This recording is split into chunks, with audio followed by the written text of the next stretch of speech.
Good morning, everyone, and welcome to another. Well, it's actually past midday, 6 minutes past. Actually, here in New Zealand, Whangarei.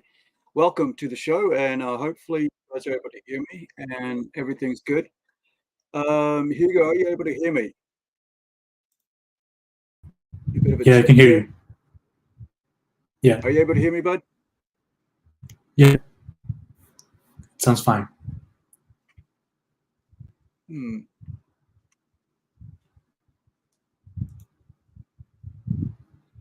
Can you hear me? Chuck something down in private chat. See if you can, if you're able to hear me or not. I'm not able to hear you. Let me just- Right. So your mute mic is still muted on. Oh, great. Okay. You've still got your mute on your mic. All right, guys. It's awesome that we're able to hear me. Otherwise, we'll be just talking and no sound will be coming out, and you guys will be laughing at me later on. But that's comedy, right? Pure joy. The other day, I went to a friend's shop opening, and I stood outside, got ready with my mobile phone, and did this amazing intro, and then I walked in, and I looked down. I hadn't gone live because I was going to do a live broadcast as the opening of the event. Um, they already had it done before, but I came in late, and I just wanted to give my little spiel because I just was so excited. And in my excitement, I just got it all wrong. But I did take a couple of photos, and that's all enough for me. I think they took enough videos. So if you're watching from New Zealand, if you're here in Whangarei, you're watching, pop on down to John Street for the new card merchant TCG game store. Bit of anime, buy some gifts, get all your trading card needs. And my friend Min, who's behind the counter, will look after you, as well as Phil and Eats, who the three of them got the shop open. It's been a long dream of Eats to, and of course I'm sure the other two as well, to go into business for themselves. And that's basically like us here. Like we're creating stuff for for ourselves. I mean, we a lot of times people don't realize that when you're putting out a comic book, it's almost like a small business. You're putting together teams of people together. You'll get them to work, and you're trying to manage uh, um, how it's going to fit in, what needs to be fixed on the way, and what doesn't, and what needs to be just left alone. What and stuff like that. It's just like managing a small business, really. And because because I have managed small business, I'm still managing a small business with a convention and a comic store. I understand what it's like to put out a comic book. And so when I talk to comic book creators and stuff, especially the indie ones, I understand where they're coming from because they actually become de facto employers sometimes because they have this idea in their head and they wanted to make it happen, and so they have to bring together people, or people come to them, and or get or talent will be offered, and say, hey, look, I've got someone on our list that's really good, like we had with both Kevin and Hugo here on our Incredi-Girl. And it was like, okay, we got these two gentlemen are interested in working. Have a chat with them, see what you think, and have a look at their work and see what you think. And lo and behold, we've got Hugo here with us, hanging out, and you know and just sitting in for us today. So you just guys know that our colorist is here. Hoping maybe the cover artist, and also Kevin will show up, who's the illustrator for Ventura, as well as a cover A artwork. So I'm going to pop down here and let you guys know that we're only $49 US away from reaching our goal. And that's, of course, that is about, was it $86 New Zealand, I think it is. No, that's $50 New Zealand. Kinda, maybe 70. Hey, can I you don't hear know. me? Anyway, so all I know is it's $59 away from 900, which is our goal. So thank you guys for everything that you've done, and for all your support, for sharing our posts, for liking it, for sending it out into the etherverse, or the interverse, I should say, and or the internet, all across the world, and helping us out. I want to thank all the groups that have allowed us to post on the group pages, and we've just joined. Like some of them I don't even know about until we started this.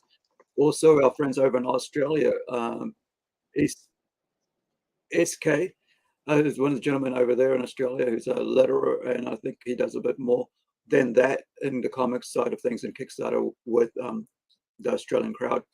And when we got this started, I was invited to join them because we didn't actually have our own Kickstarter group here in New Zealand. And so I'm quite excited to be part of something a bit, bit outside of just me sitting here, and talking to you guys. And now we're able to bring their people on, and their campaigns on that various creators themselves are part of there in Australia. And as you would have noticed that we brought in quite a few across on our plunge card page very recently this month. We kicked off this podcast and started started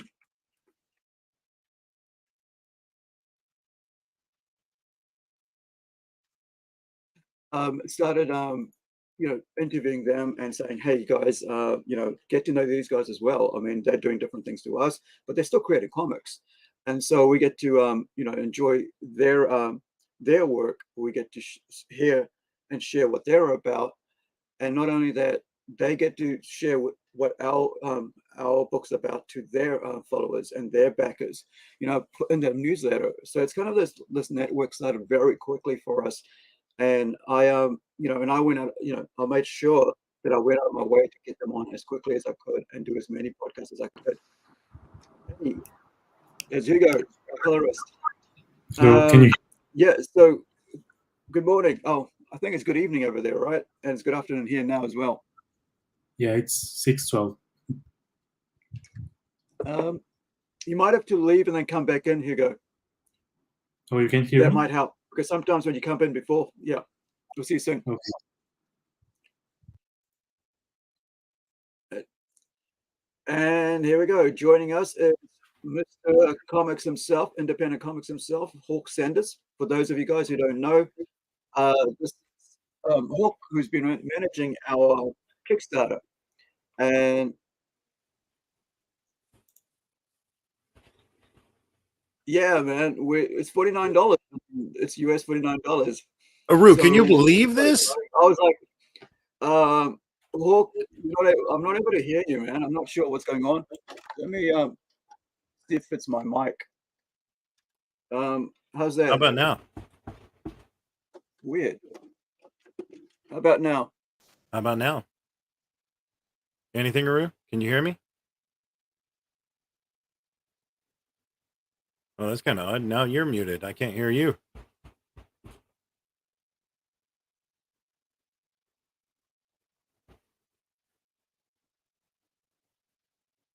Huh.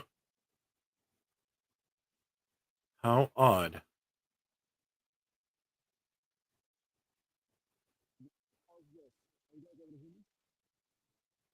Well. I can't hear you at all, Aru. I don't know if it's mine. Let me try it. Something's playing. There we go. I got you back now. Able to Can you hear now, me? Hawke? No. Yeah, I can hear you now. Before, so I'm not sure what's going on. I can hear you now. Can you hear me? My headphones.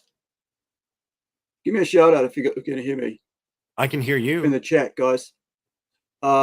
Big Stu, can you put something in the chat to say that you can hear me, or if it's all good?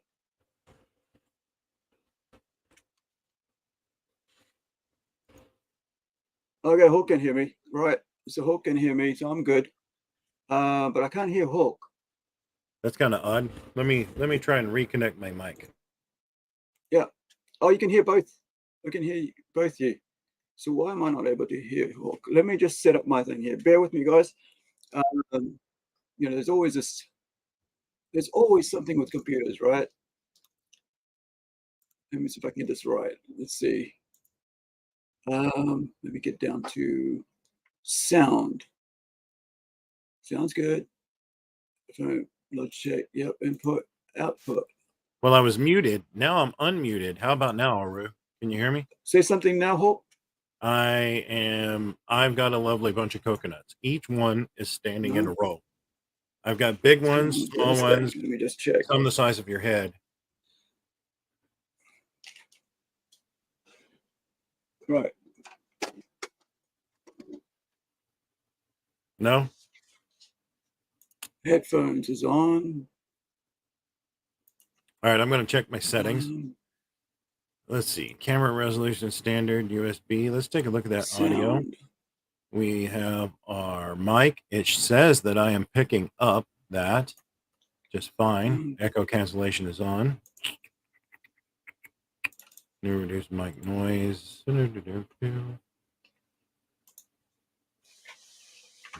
Default mic one.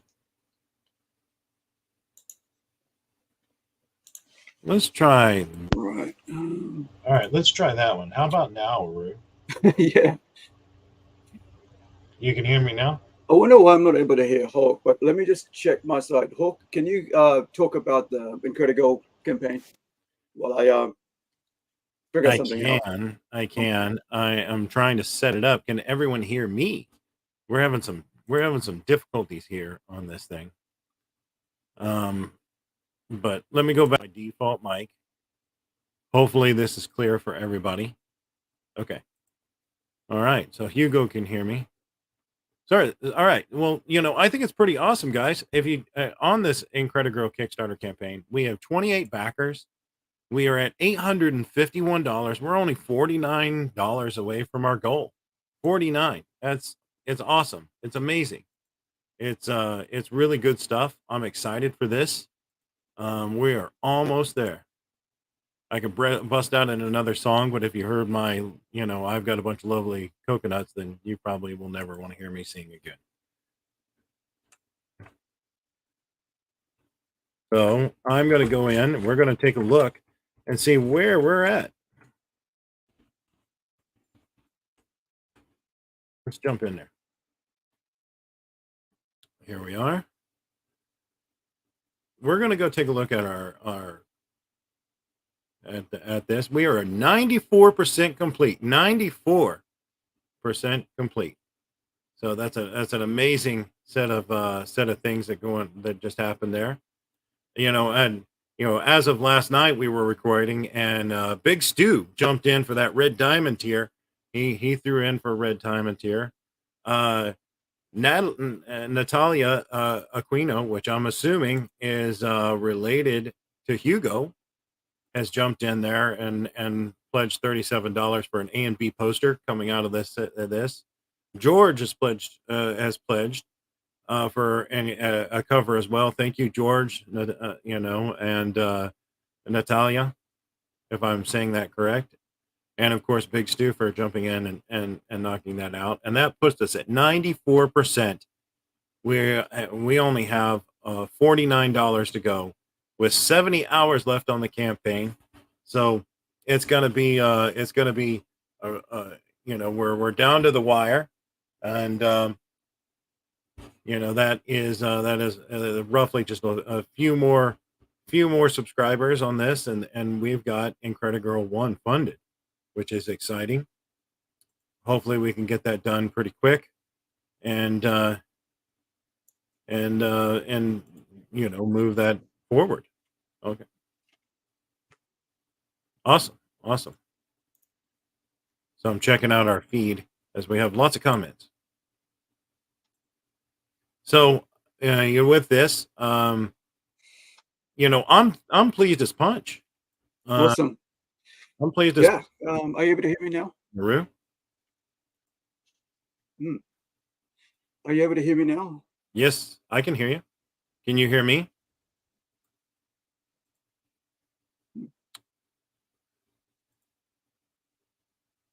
Well, seems to be a bit of a delay there.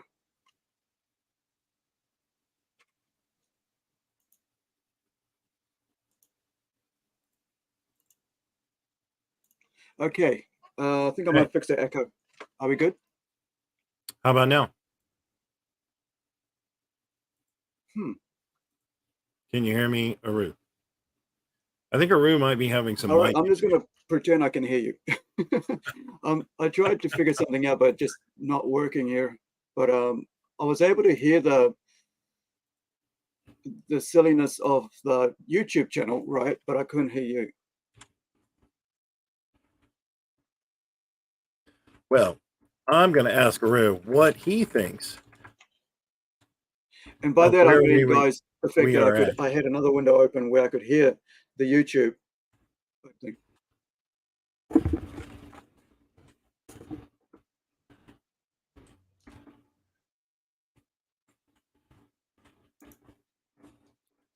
So, Aru, what do you think of where we are at in this campaign?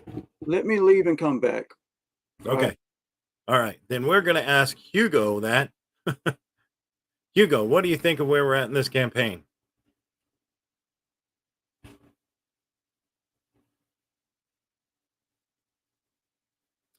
Well, oh, he says he can't talk right now. All right. All right.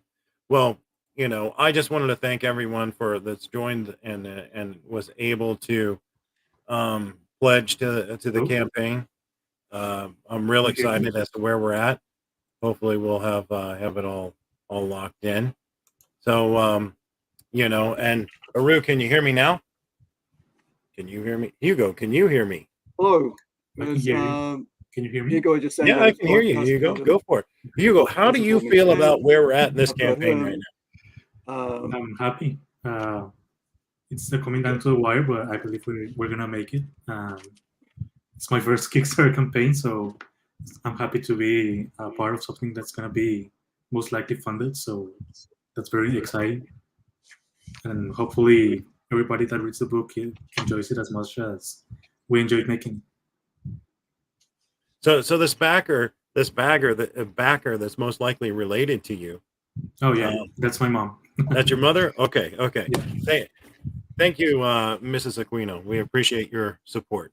So yeah, she wanted to have her own copy.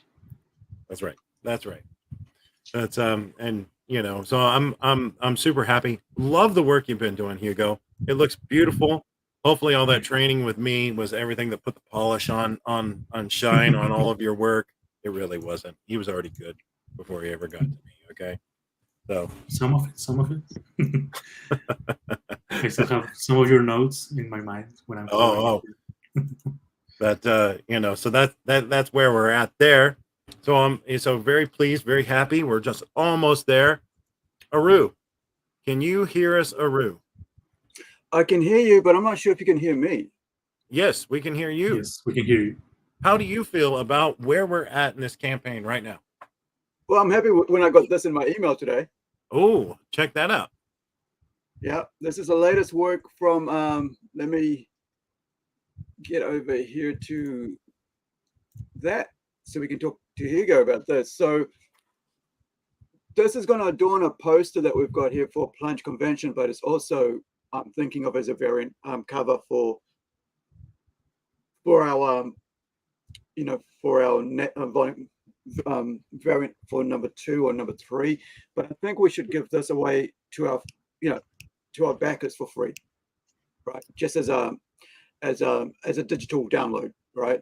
Here you go. This is yours, and you get the full version. So Hugo, if you can give me the highest res you can get me of this, and we'll just, and please sign your name to it, and we'll put, you know, we'll give it out to them just for free. So they'll be the, you know, they'll get the high res version of this as a, just as a thank you.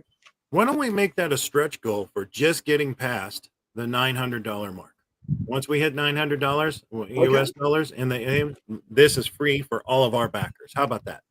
That's, do you want to do it as a physical piece?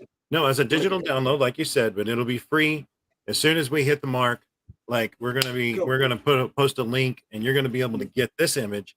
You can download it straight to your stuff as a free digital download from the Incredi-Girl campaign. What do you think? Cool. Yeah, it's almost like a wallpaper, right? You're running the campaign. Yep. I'm just here for the ride, and you know, promoting this stuff out of it. And Hugo's here for the artwork, and I'm you know, coloring, and I'm here for trying to make my dreams come true. So this will officially be the first stretch goal. You can get this download right here. Yeah.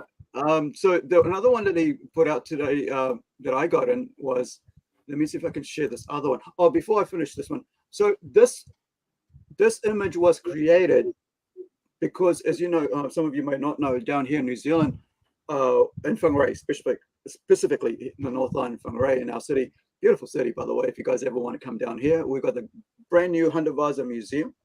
I think it's probably maybe the only one in the world. I'm not sure. Oh, outside of wherever he's from. Yeah, we have it here on the waterfront, and it's a beautiful, beautiful building. Really arty. We're very arty people down here in Northland, and look, big, huge artist community. But so one of the artists, because we run our plunge convention, right? So year 2, we had a really busy, really cool comic art, right, of Armadillo on the cover, and we're going to put this out, and we put it out, and then I think that was year 1, and then like year 2, I think it was, anyway, she runs now one of our major art trusts here, and Quarry Art Center. Sorry, if you look it up, and if you look up Whangarei Quarry Art Center, you'll see that's what I'm talking about. So she said, "Hey, look, the kids are finding it really difficult to color in this piece of artwork, right? This piece of artwork. It's really busy for them. It's too detailed.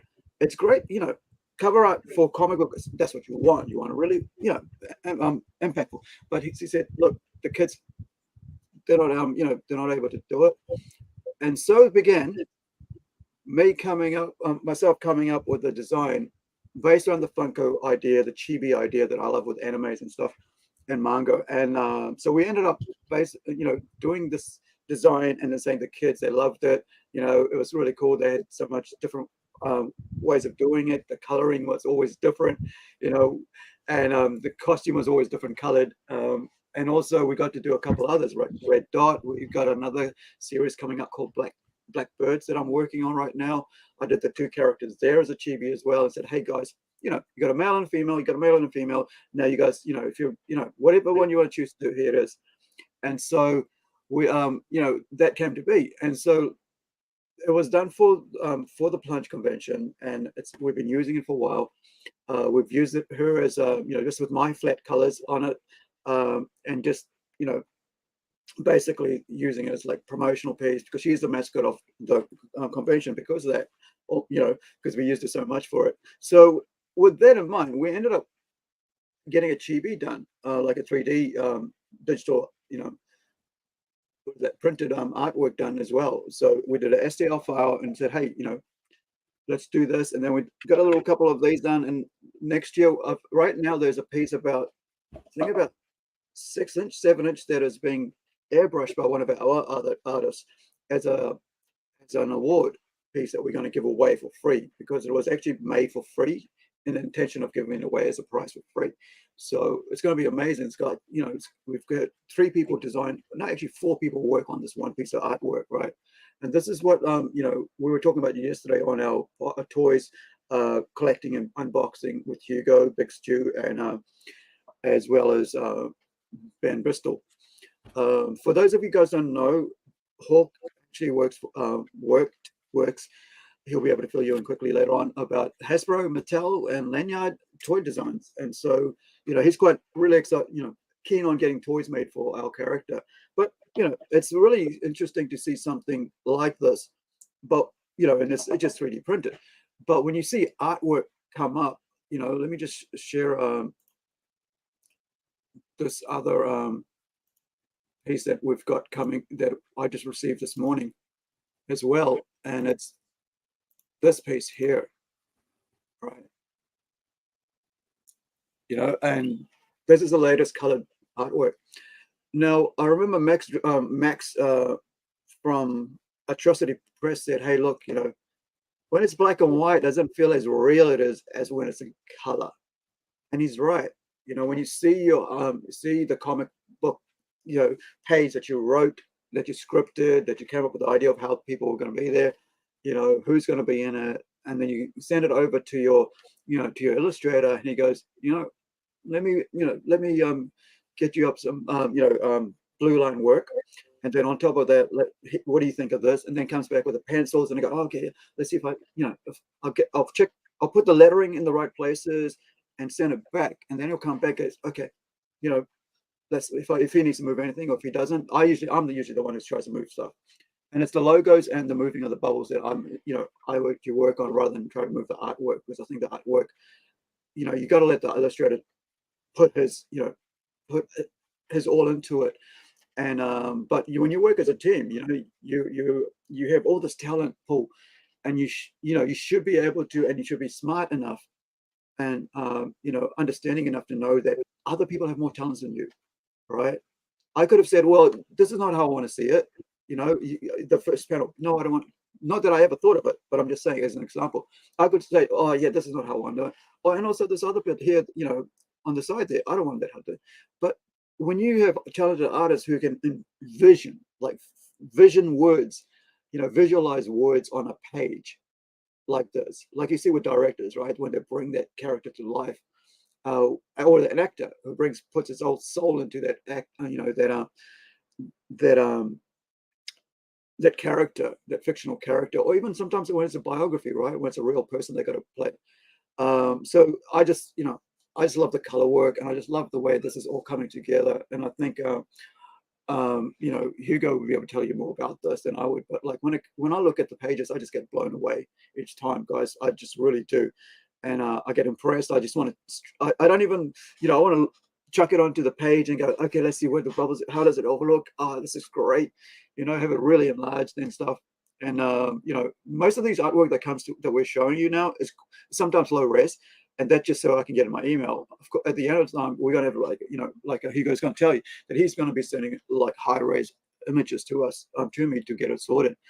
I had to clear out my email this week because it was just got too, I had to buy space otherwise. I thought, okay, downloaded everything, uploaded everything to backed it all up to Dropbox, and we're good to go. Do you want to talk about this before Hawke takes over, or do you want to carry on, Hawke? Hugo?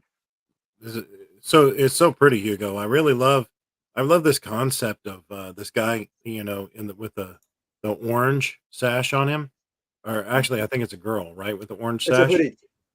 Is it a hoodie? The back there?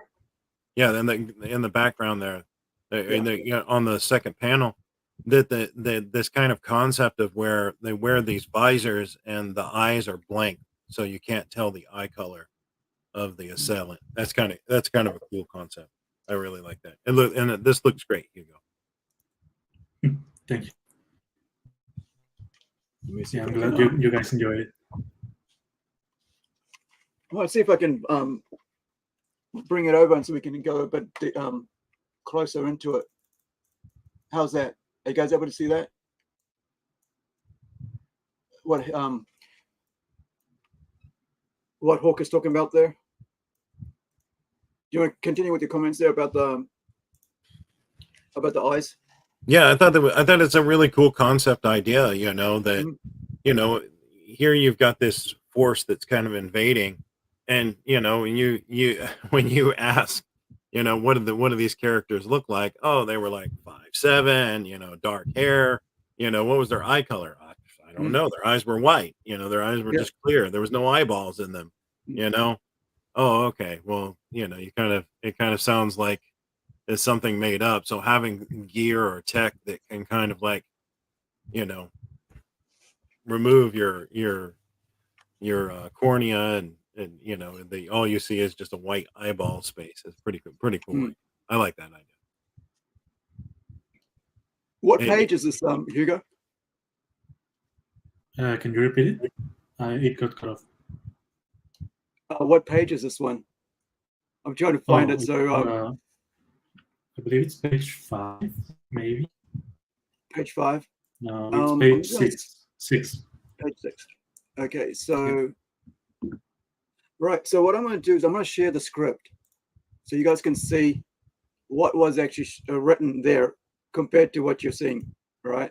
Because I think sometimes it's really that when you see the, what is it called, how the cookie is made. So let me share this. We're giving a total peek into the process. Yeah. Okay. Let me enlarge that so you can see that a bit more. Let's take a look at what's underneath the hood. Yeah. Are you able to see the words all right there, guys? Yeah. Yeah.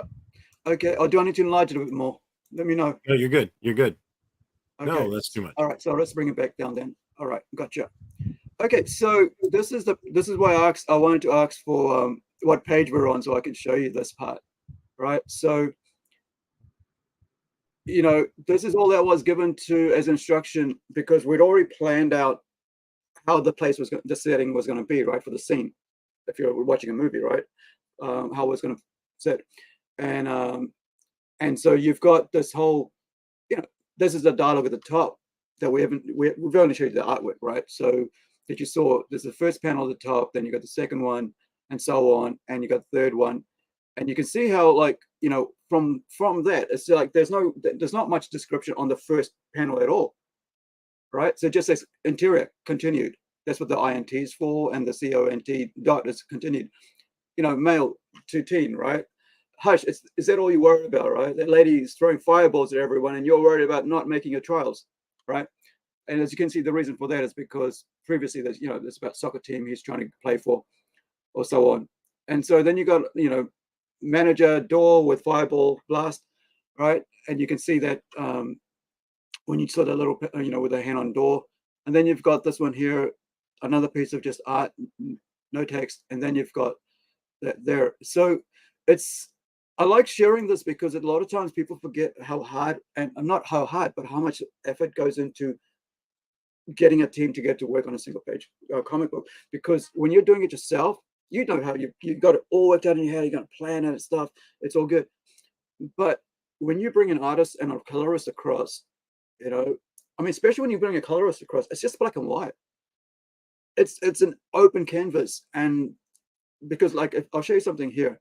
Like when we went right to the start, you kind of had all the setup here, you know, this huge setup of you know, what the whole setting was, right? Who the characters were. So later on, I don't really need to, you know, to do that again, because the artist already knows what he's doing, what his characters are like, and if anything is ever missed, we'll just, you know, we get it before we get to the end result. And I think sometimes, like, you know, there's various groups on Facebook. There's one that I belong to that's created by a friend and another friend called Make Comics NZ. So if you want to look that up, that's just for New Zealand comic creators. It's you know, it's put together by my best friend, right? Who's did one of the covers there, and he, you know, all his the whole thing is like, check out all my artwork, check out the process, and you share your process as well, so you can show people and critique if you need any help. Only if you need help, then you can ask for help, right? We're not going to just tell you what to do. And I think the great thing about having groups like that, it brings a bit of like mature people with amateur people together. It allows people who haven't been out here, who've been really struggling to, you know, learn, because there's no comic school that I can think of in New Zealand, right? Unlike you guys elsewhere, right, around the world, you know, it's not such a big emphasis being put on comic schools. There's design schools and stuff. One of the schools that one of my friends went to did a cover, a variant cover to Red Dot, which we haven't actually, you know, we've only done a couple teaser pages to, but we've got that coming out soon as well. And but you know, I'm not sure if I send this across to Hugo. I might be wrong, but I do, you know, I send him the artwork with you know, the some of the color. I did a black color for it. Let me just pop up what it looks like when let me just get back to artwork. Sorry, you guys don't want to see writing. You're here to see awesome comics. Is all about art, right? So let me get us back to the artwork. There we go. Because if you're looking at the text, you're really looking at novels, right, and books. But you know, remember, like I was talking about the, you know, the hand thing. That's your hand there, right? And then just the way this is all done up, it's just amazing. I guess, you know, the coloring, it all comes together to make it come to life. Do you want to talk about this, Hugo? I'll leave you to talk. I'll just Well, I think this page wasn't very difficult to figure out, even though there's like a lot going on. I was just taking the cues that Kevin already put into the page. I mean, like that panel where the hand is opening the door, it's clearly like differently drawn, like at least the outline of the panel. So I was like, okay, this panel has to be different. This has to stand out in some way. So I was trying different things, different colors, and different strategies, and then this is what I ended up with, and I'm very happy with it, and I'm glad you guys are liking it as well. And I mean, also the lack of a background in the panel of below that, that's also just to lead the eye into the panel above. So that's all Kevin's work. I was just kind of like just taking what he did and enhancing it, not really fighting with his decisions. And then the panel above, yeah, I was just looking for a way to maybe add some contrast in the first panel with the wall, and that was just a texture that I found that I really enjoyed. And yeah, I mean, I'm glad you guys are enjoying it, because this was I mean, it's very fun to work on pages like this. And Kevin, I mean, I know you're not here, but it's great work. So you're making my job easier.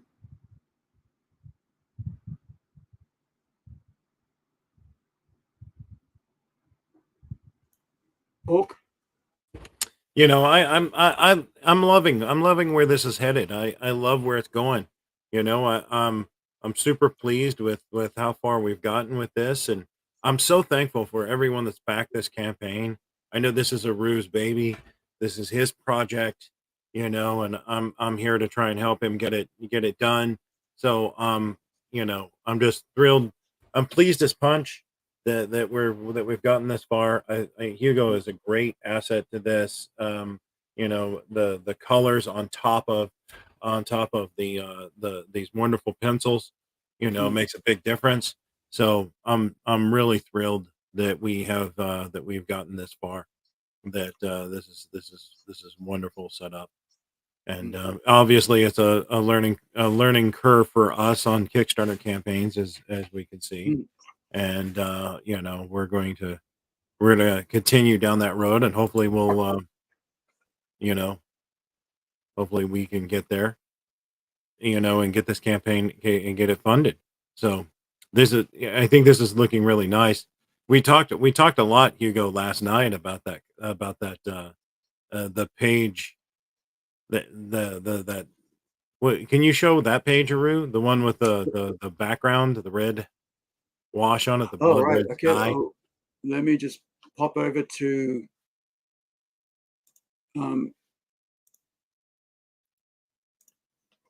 the Kickstarter page. It's all on there, and I'll be able to. Was it on here, or did I move it over? Oops, no, I think it's on my Facebook. So what I'm going to do, let me just leave that there for a bit, and have it go into my folder.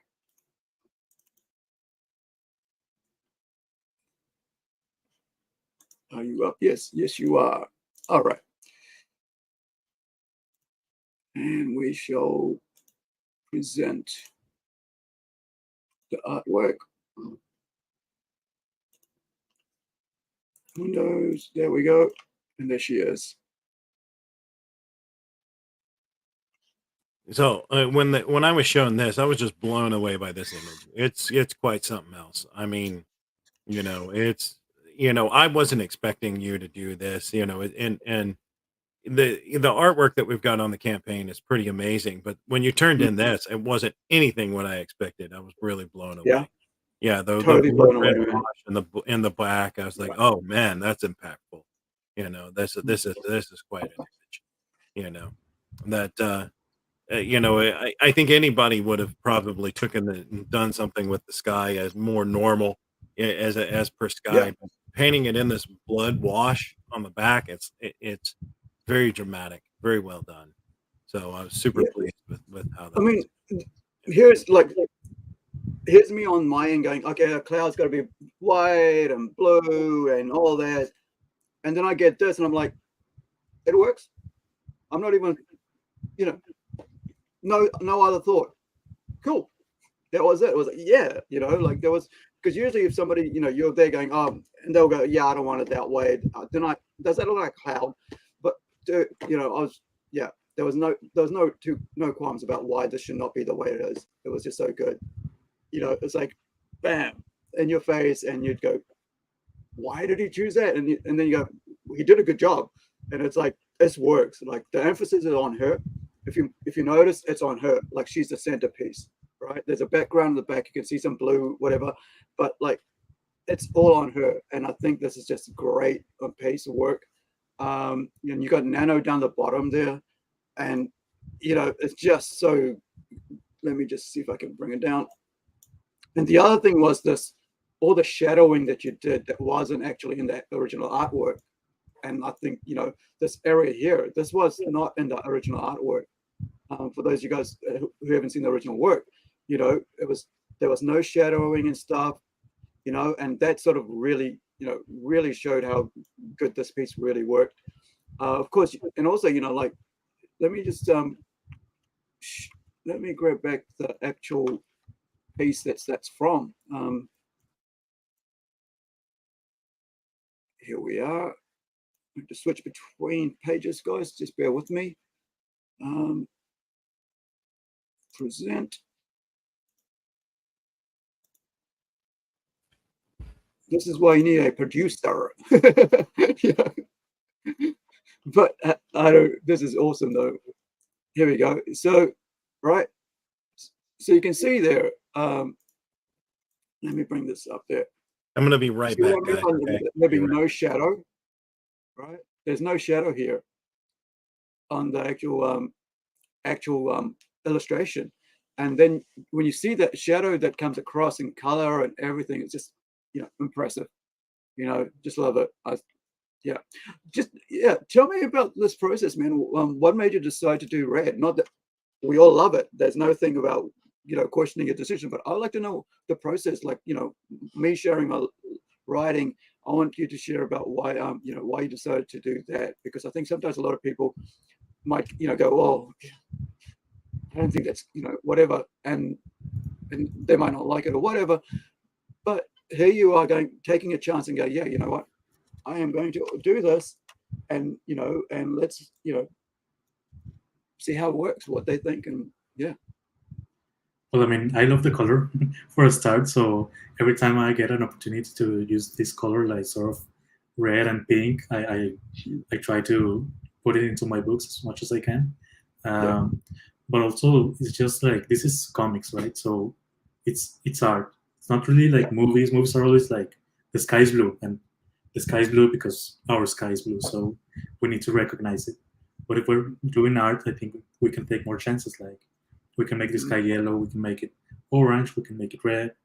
And as Hawke said, this was a very dramatic shot. That was intentional. I was kind of thinking of, how can I make this page more dramatic? And so I ended up choosing this color and then kind of working from there. Like, that was the first part of the page that I sat on. It was the sky and the wash, just to make everything washed out, and then have to focus on the Incredi-Girl herself. And yeah, I mean, that's sort of the process. I mean, from the beginning, I knew this was going to be something different. It couldn't be just the sky's blue and then there's white clouds in the sky. Like, that's just we've shared some of their pages, and the sky looks like that because those are not very dramatic moments. Those are soul moments. There's just conversations. But this has to make an impact on the reader. And I mean, that's why I chose this color, and I'm very glad that you guys enjoyed it, because yeah, it's definitely like a choice, and some people don't really enjoy going out of the norm too much, but I'm glad you guys are enjoying the choices I'm making. It's, and you're 100% correct.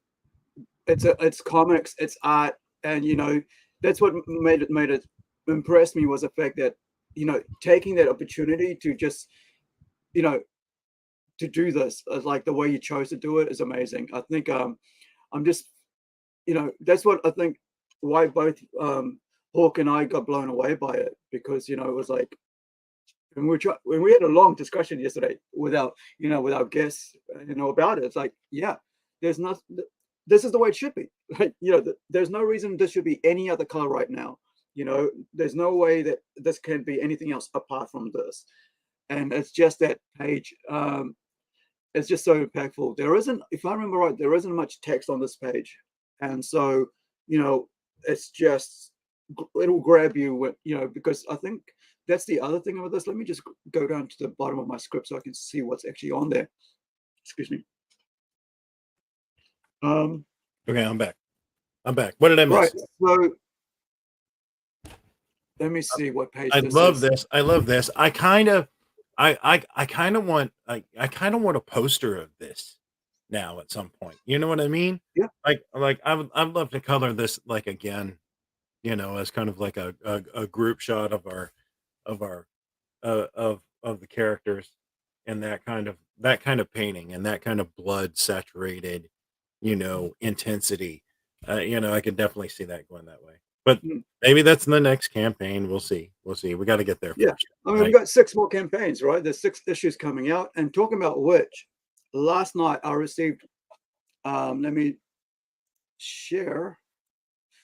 Oh, she's over there. What page is it? Let me see if I can, oh, there we are.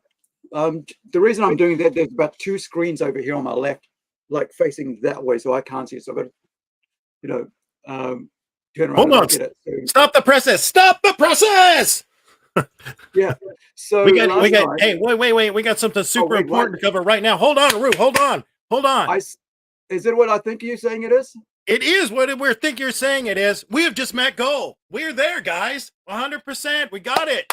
All right. Thank you very much. Thank you, all the backers. We did it. 100% right here on this podcast right now. We got it. 100%. We're there. I was in the middle of inviting our backers to this, and this is what I've done wrong throughout this, right? This is what I've done throughout this for myself, that I haven't asked our backers to come and join us and watch us on podcast. I've invited them to the podcast, right? You know, to come and watch it, but I haven't asked them to come and, you know, to actually be part of it.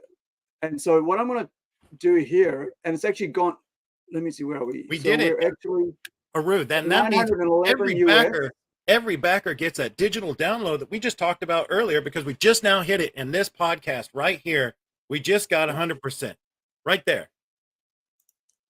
Okay, let me grab our that. It's fire, baby. It's fire. All right, so there we are. We're $11 over our goal. Now, what I was trying to say was, like, we've been updating just about sending the video clips of us talking about the updates and stuff, calling up, you know, Hawke, you know, following and calling every, you know, reading out everybody's name and thanking them personally on here on our chat. But I haven't, you know, on our podcast, but I've never really said, hey, come and join us. Here's a link. Come and join us right in our link. So if you're out there, guys, our backers, right, you've just received a link.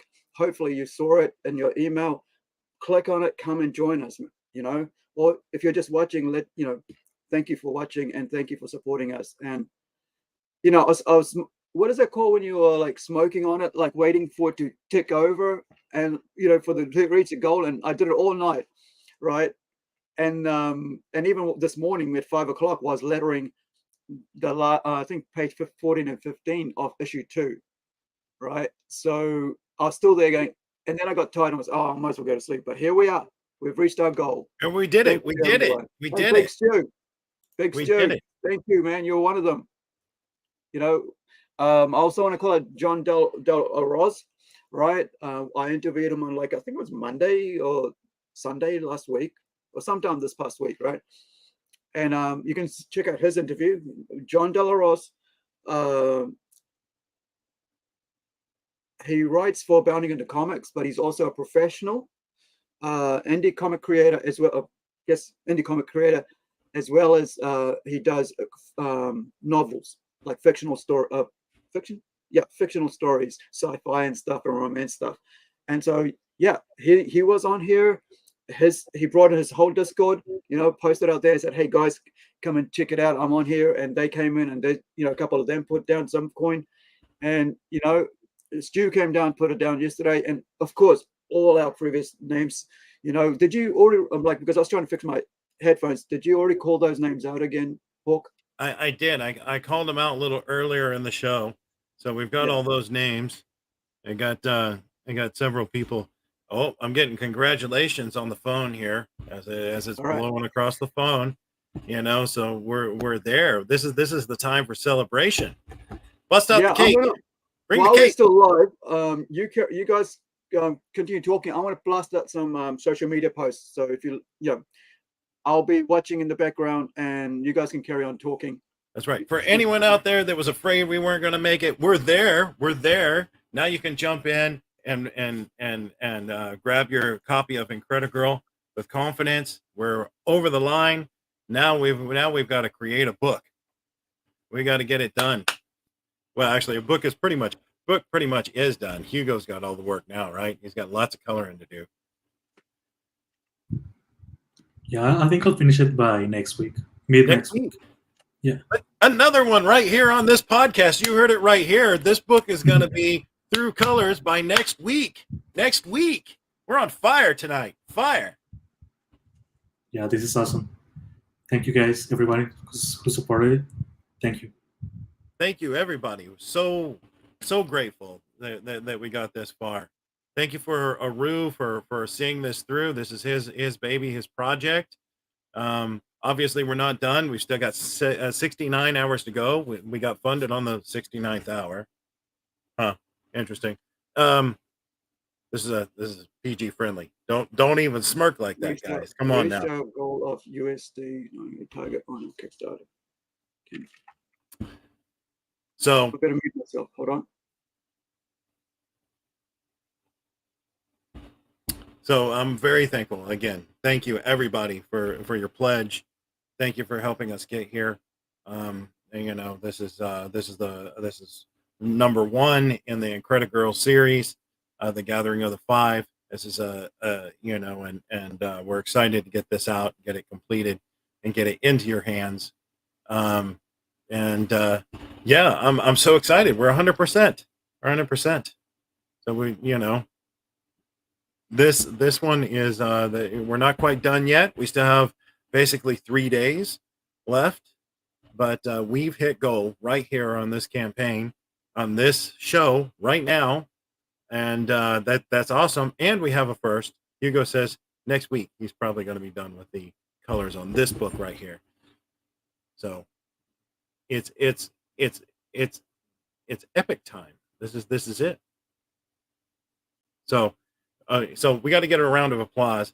I am pleased as punch. I've actually got punch right here, and I'm pleased as punch. Hugo, how do you feel about it? We just got 100% funded on Incredi-Girl #1.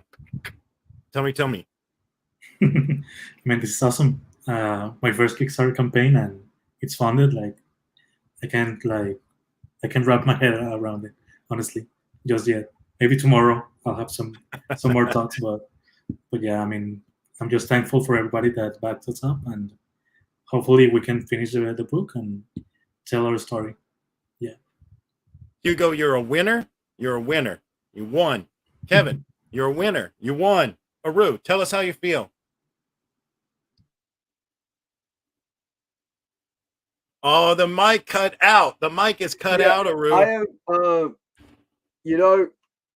I was hoping for this. I was hoping that we'd get it before not the last hour, because what this does for us is gives us an idea on how to look at the algorithm once something succeeds. Do we now suddenly go to the top of the algorithm at Kickstarter and we're pushed to the top, and now more people will get eyes on our, on a campaign that they didn't have before? And I'm hoping that yes, they will. That it'll go to the top, and I'm not the only one from New Zealand who's done this, right? But I'm just so glad that we're able to do it for our little studio with Plunge Studios down here in New Zealand, and we've been working at this for I guess it's 215. No, sorry, not 218. When we set this up, the studio up, the plunge convention up, the websites, the magazine. Talking about the magazine, check out Sunspot magazine. We were going to get that as one of our first campaigns. COVID hit. We didn't work it through. Didn't work out, but we have a digital campaign magazine with 40 pages of comic art, complete stories. Right? They're not like you got to wait for the next magazine to come out. So we got interviews from local, international artists, publishers, comic book people, cosplayers, translators of 40K. So, right, 40K is going to be a big thing. It's already a big thing. It's going to be an even bigger thing when Henry Cavill takes over the TV series. So we have an interview with Verena Pochon from Germany, who translates 40K novels into German or into English. I don't know which way it goes. I think it's German, right? From English to German. So she's interviewed there. And this was done way back in 2019 that we were going to start that magazine. So I'll put the link up later. I want to hit the Twitter, but I want to just thank you guys for supporting us. Like, really, seriously. This month has been like nail biting as well as like long lack of sleep, like 4-hour day sleep sometimes, and some days no sleep. I'm used to that, but this month was really more, more or less like a sleep, like, waking up and doing a podcast, and just dropping out of bed, brushing teeth, jumping on here with a drink, and interviewing people from all over the world, right? And that's really helped us. But not only that, we've helped them as well, right? We've helped our friends on the Kickstarter indie comic scene. We've come out here and said, hey, look, jump in, I'll interview you, give me your time, and we'll promote you as much as we can. And you guys can use the videos we make to promote yourselves as well. And I think this whole scene, with the in the indie comic scene is what's going to change the industry. But of course, there's always going to be some people out there trying to cause problems. And our way of fixing this is for us to own up and try to fulfill our goal, our campaign, right? Now the hard thing now is to make sure that everybody gets their book, everybody gets their comic, everybody gets their variant covers, everybody gets their trading cards, right? Those who back, right, and also everyone who had something in this that they ticked off on as an add-on goal or whatever, they get their thing. And we've got it at February, right? Artwork, Hugo just said it should be finished by next week. But hey, look, I want to give them another couple of weeks just in case. So it doesn't matter, right? Things happen, man. Like, things seriously happen. Sometimes you can get sick. Sometimes you can, hurt yourself, or somebody in your family can get hurt. And that's happened to us while doing this campaign. We've had people get sick. We've had people fall down the stairs. We've had people getting stung, right? Going to infinite electric shock and stuff. So I want to make sure there's enough time for us not to force that. Now, Hawke wants to say something, so I'm going to let him. I definitely want to say, Aru, you're a winner. James Hill, you're a winner. You've just won the Kickstarter campaign right here, right now. And, James, well done. We also have Sean or Sheen. You're a winner. And you know what I'm going to do is, since we won this, I'm going to Disneyland. I expected someone to say that. No one was going to say it, so I get to say it, right? Going to Disneyland. Like winning the Super Bowl right here. That's what it is. That's what it is. Yeah, it's our first campaign, and to do it a couple of days ahead of finishing, like, I just want to see the algorithm. I want to see. Well, we're not done. We've still got about 3 days, 69 hours left, and we need to talk about some stretch goals now. Aru, throw that image back up that they're getting free in the mail right now. Throw that back up there. Give me 1 second, gentlemen. Everyone needs to see what they're going to get as a digital download, because we just passed the 100% mark. Let's show that.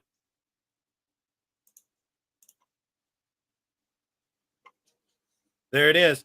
This right here, this image is going to be a free digital download for everyone, a celebration for getting to that 100% Kickstarter campaign. And then what we need to talk about is our next stretch goals, Aru, because we still got 69 hours to go. And we're going to talk about a few of those stretch goals, right? Because we're finally there. let me pop down to Let's talk about the it. stretch goals. Now that stuff becomes a reality, right? It's possible to get there.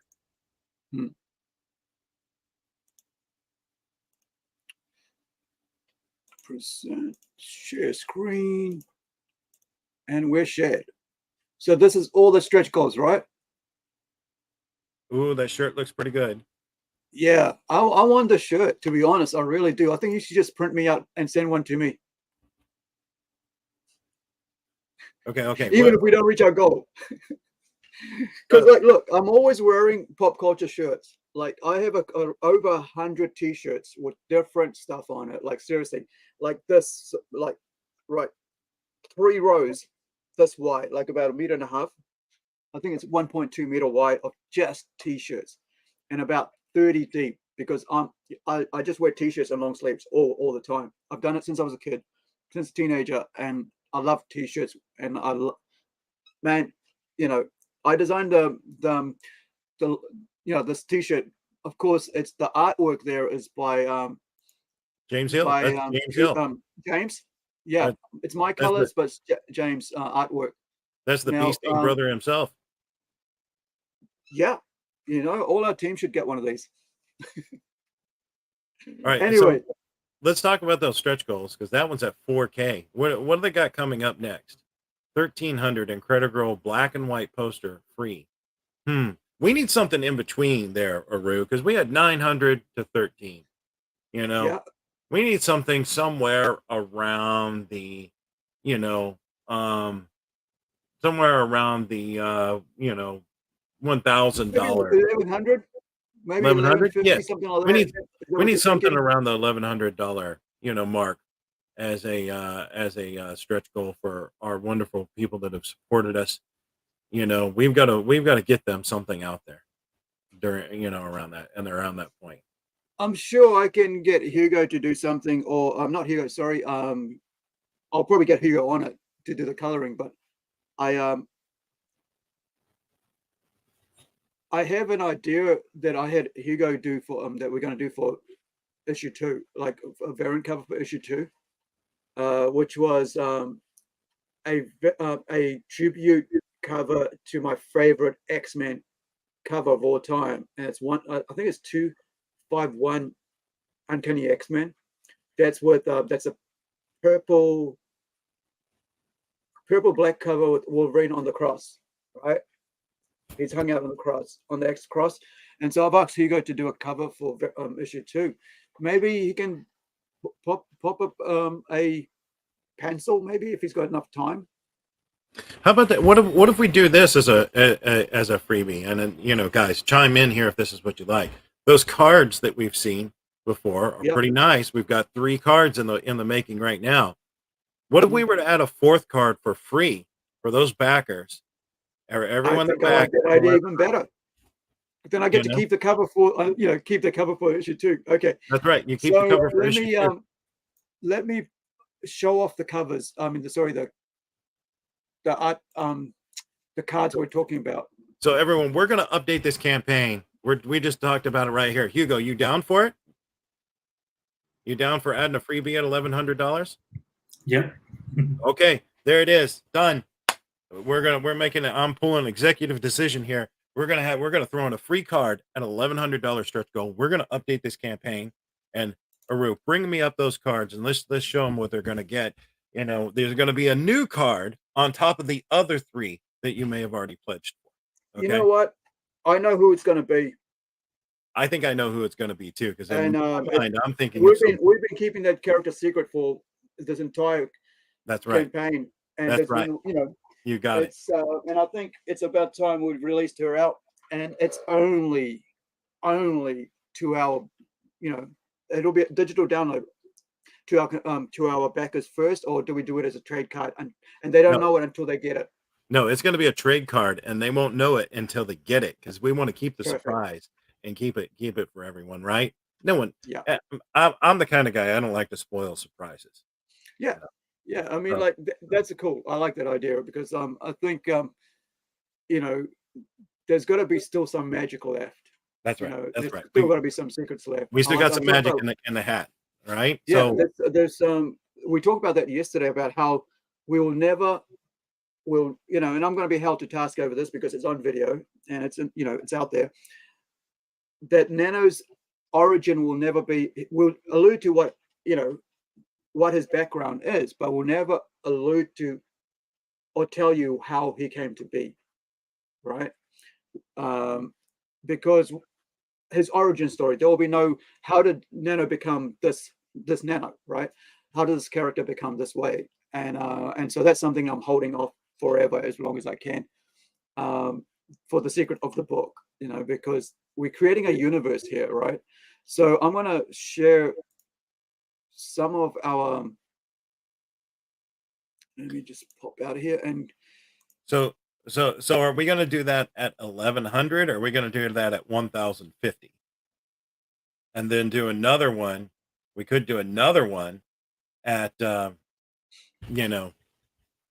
but there's the card image. That's the one that we've been working on, right? There's the card image. That's one of them that's going to be in the campaign. So if you got the cards, this is one of the images that we've seen.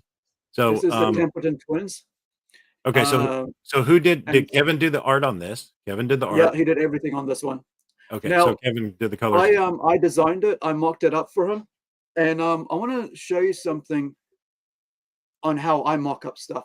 And this is because of we talked about this yesterday on our podcast about give me one sec, about designing. Like when you're an artist, you're trying to give.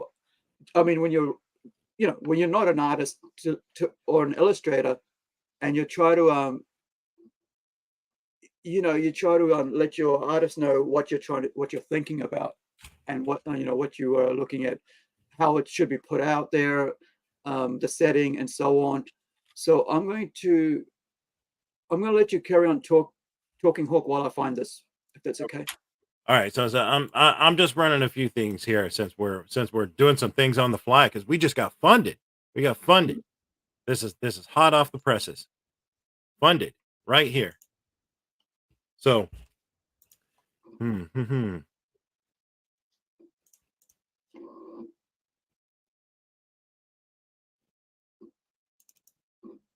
Okay. Wait, is it that one?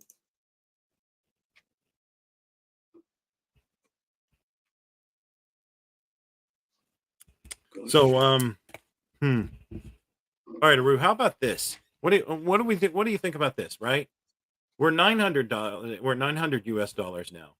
What if we get that there's a free card at 1,000 and another free card at 2,000, and then it brings us back to the 1,300 Incredi-Girl black and white poster.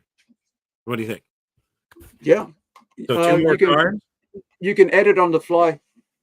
I like that idea because I think there's another character besides the one you're thinking of that could make that might need its own card in this series or set. Yeah. Let me. Hugo, do you want to share some of your artwork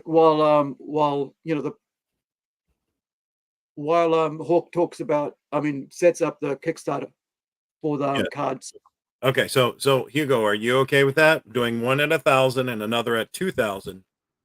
We're going to give some free cards away to all of our backers.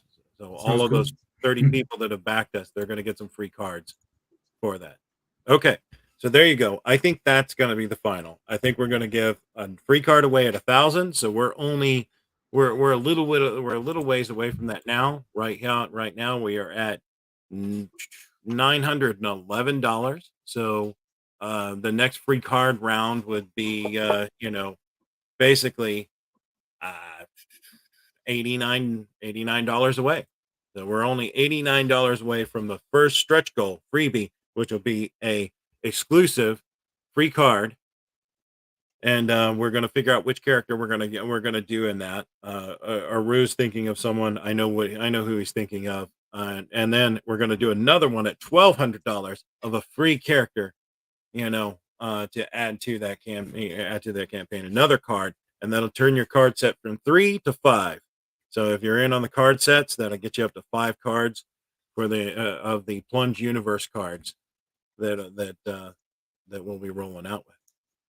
Yeah, I like it. Yeah, that I like sounds it. good to me. And both of those are free for our Kickstarter campaign backers once we hit those markers. So Yeah. I'm excited for that. I'm thrilled for it. We're already there. $911, 29 backers with 69 hours to go.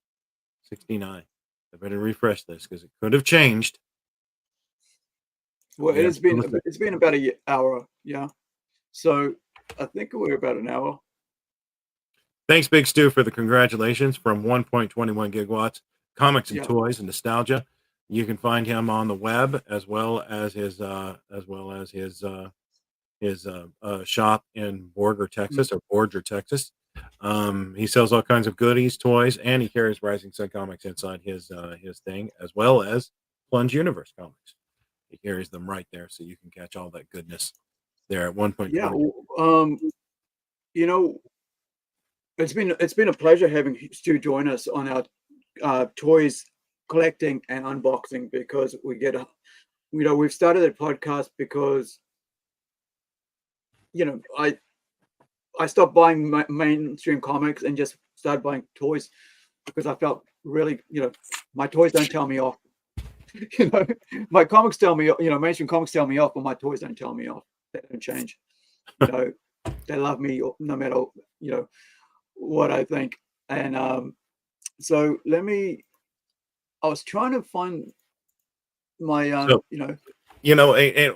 this is a bit of a sidetrack because this is all about the Kickstarter campaign, about an Incredi-Girl Kickstarter campaign. But our good friend Greg Harms and Raj, they just announced that they're actually going on hiatus for a little while. They're taking a break from producing. Yeah. Did you see that? Yeah, I was going to have him on our podcast, but then he just kept saying, "Oh, we're going to go on a break, so we won't be able to do something for you." So, tell us about that. I think that they've been at it for they've had several successful Kickstarter campaigns, and they're out to fulfill those, and they want to focus on making sure that their fans and their community is taken care of, and the people that are buying their books are taken care of. They don't want to put too much on their plate, probably. They haven't told me that. I'm just assuming that that's the case. That they're just going to refocus a little bit while they work on some of their new stuff. As they're working, that's Third Empire Comics. You guys can you look those up on the web and see everything they've got going on. So they've got Mojo Risen, I think, is one of their big selling books. They have several in the category. So I was a little shocked when I saw that come by. I was like, oh goodness. And I did reach out to Greg and make sure that he was okay, and that it wasn't anything, if I could help, then of course I want to help, if it's possible for me to. So okay, so I finally found it. It turns out that I'd actually emailed it and don't have the original file that I mocked it up with. So we're talking about mocking up a character and how you want it set up and stuff. And this is me, trying to work out in my head the poses, like a fake gun in their hand, and saying this is what there'll be a gun here, but there'll be this, and then just leaving it up to Kevin to come up with whatever. You can say, well, it doesn't look like the way I'm, that's not my thing. My thing is to just collage it all together, which is something I learned from. Wait a second. Is this AI art? Hold on now. No. This is me. Are you certain? Are you certain this isn't AI art? No, this is me chopping up images and actual. If you can see the heads there of the head part there, that's actually Kevin's own artwork that I've popped up and sort of went. Let me just see if I can get it closer. That that's who I want looking like that. And then I designed the shields there, right? The magic shields. And then you can see over here, right? The gun's like, it's just on top. And, because I wanted the sisters, there's a difference in the characters, who the sisters are.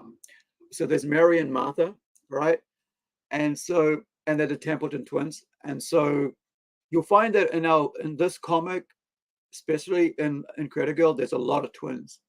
There's a reason for that, and it's one of the core things about this series is that why there's twins, and you'll figure it out as you go along. That's why it's been hard trying to not to tell stuff and put certain images out there and hide the images and whatever.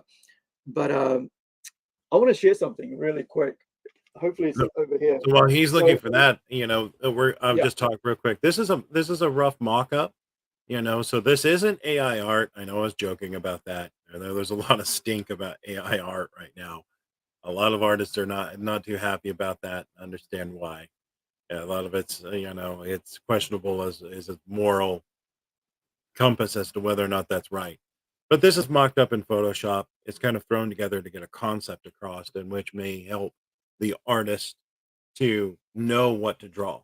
Sometimes when you open the page and you're staring at a blank sheet of paper and you don't know which way to go, this is at least a little heading for them to go in this direction. Okay, I kind of know what he's looking for.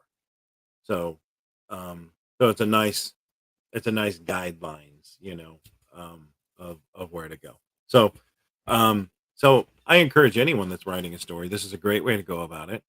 Mocking up some images, like this, cut and paste Photoshop, slap it together, whatever art program you've got to get what you're looking for, kind of like pieced together, and then handing that over to an artist to make their rendition of it.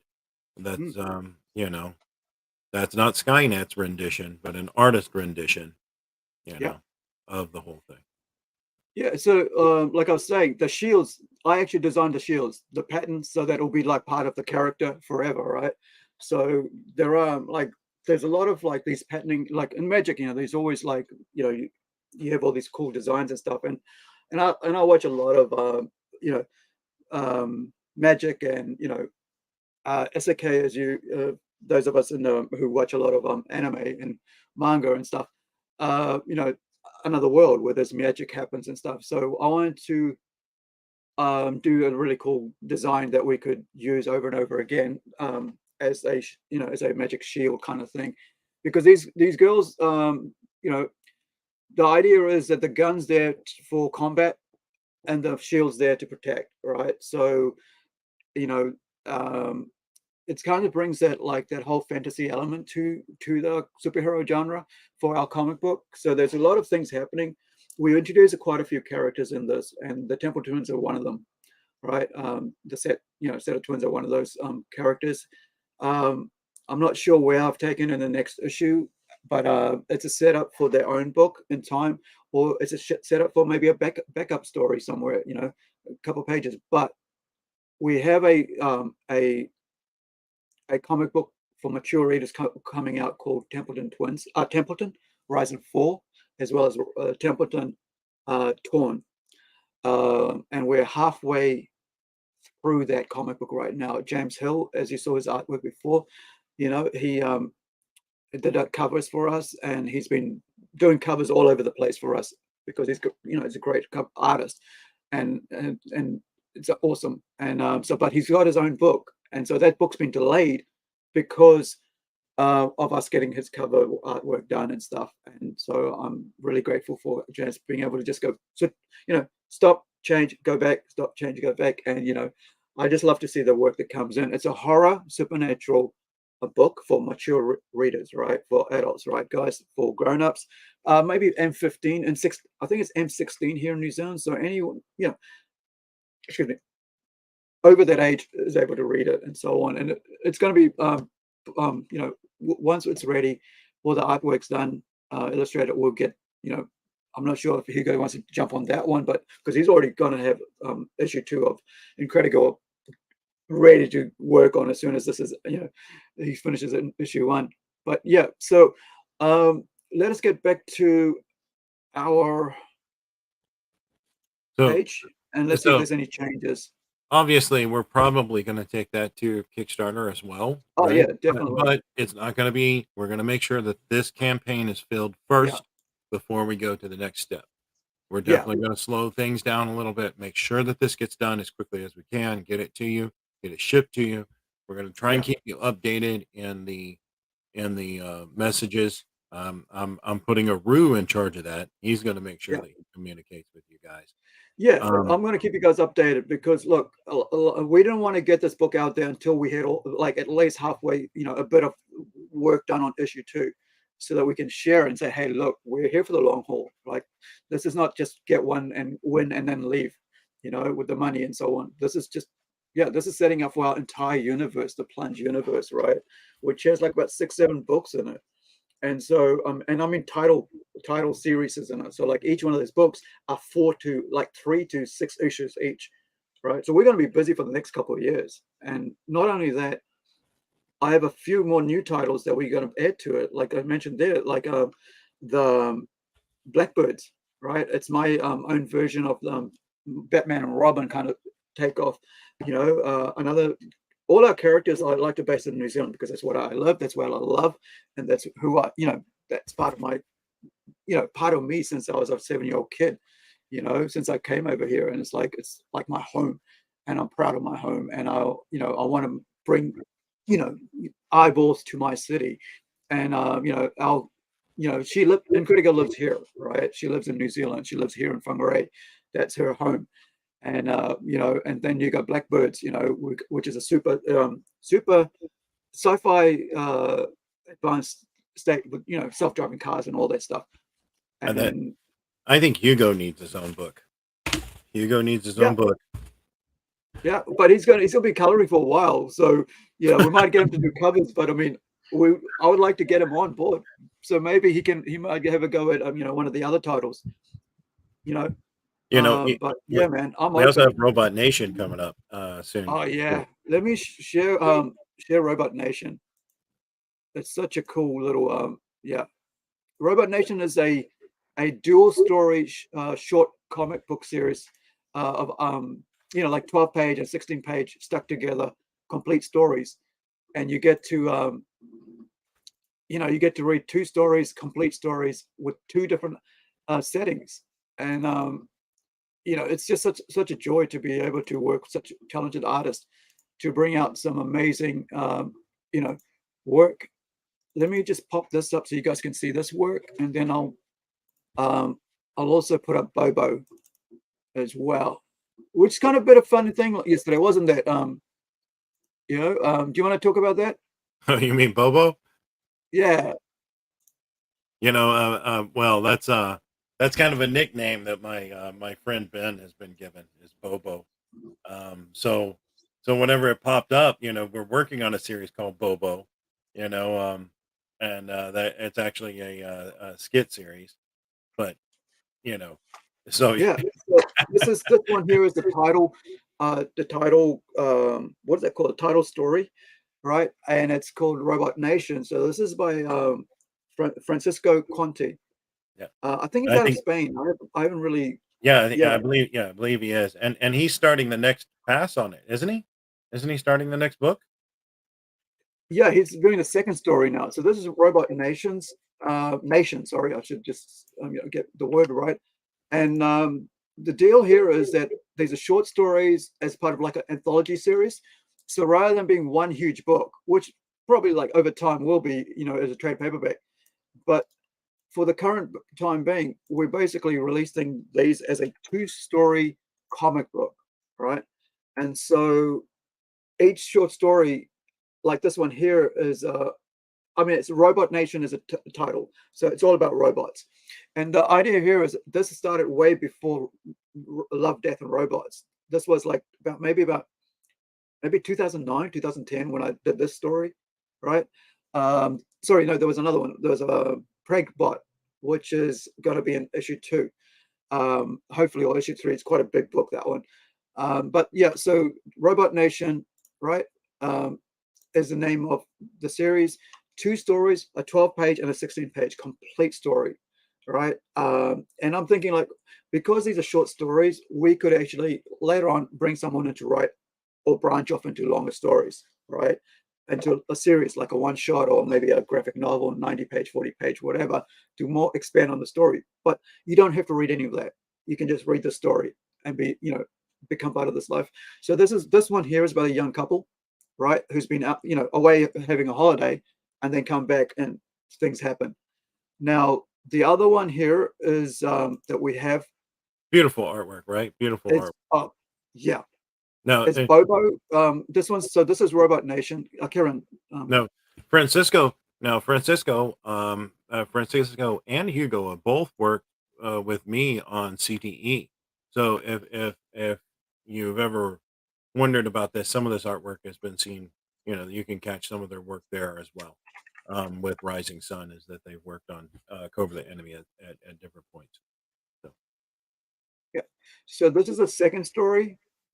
In that, it's a 16-page story. This is the trouble with Bobo. This is why that's why I laughed yesterday, right? And it's about a young family in space, right? And I think this is Pluto.